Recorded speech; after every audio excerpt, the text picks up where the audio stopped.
Well, Elon Musk's Twitter has flagged one of the president's tweets.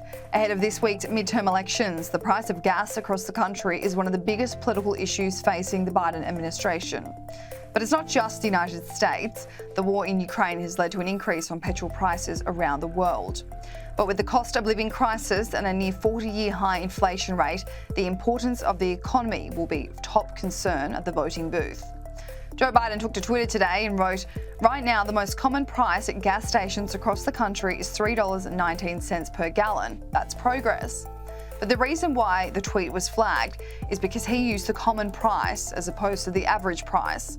The most common price of gas refers to the price that has been seen the most across the country. However, that is not the average price, which sits high on $3.80 a gallon. That's because state by state, the petrol price differentiates. For instance, in California, the average price is high. It sits nearly $5.50 a gallon, whereas in Wyoming, it sits at $3.70 a gallon. But it is convenient for a president to write the common price because it is obviously going to be lower than the average. Twitter then flagged the tweet by using the platform's context feature that tells readers to look at context they thought people might want to know. This context feature doesn't mean the president was wrong or trying to mislead his followers.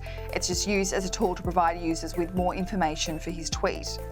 But this isn't the first time this has happened to the president. Last week, Joe Biden was called out by Twitter users for inflating the number of corporations that were making billions of dollars. He wrote a tweet that was said to be giving the facts to his followers, where he claimed 55 corporations made $40 billion in 2020 and paid $0 in federal taxes. A context feature was added to that tweet, which indicated that Biden's Inflation Reduction Act imposed a minimum tax on corporations with average pre-tax earnings greater than $1 billion.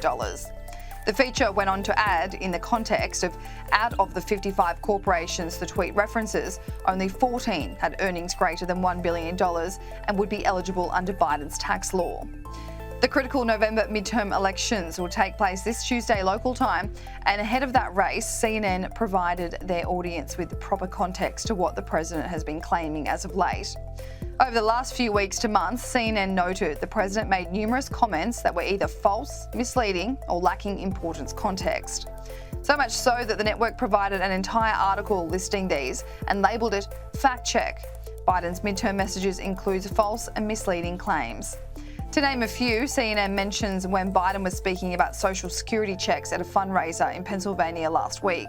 He claimed for the first time in 10 years, seniors are going to get the biggest increase in their Social Security checks they've gotten. CNN fact-checked this, noting the increase of these checks for 2023, which will be 8.7%, is because of the high inflation rate. Another example of Joe Biden boasting about how he's reduced the federal deficit by $1.4 trillion and cut the federal debt in half. CNN fact-checked this, claiming the federal debt has continued to rise and exceeded $31 trillion for the first time in October. However, the federal deficit has been cut in half between 2021 to 2022, but CNN notes that the year before, in 2020, it had skyrocketed because of the emergency pandemic spending. Just a few examples there in a list of 9 from CNN. All eyes will be on Joe Biden for the next few days as the Democratic Party fights to keep control of the House and Senate.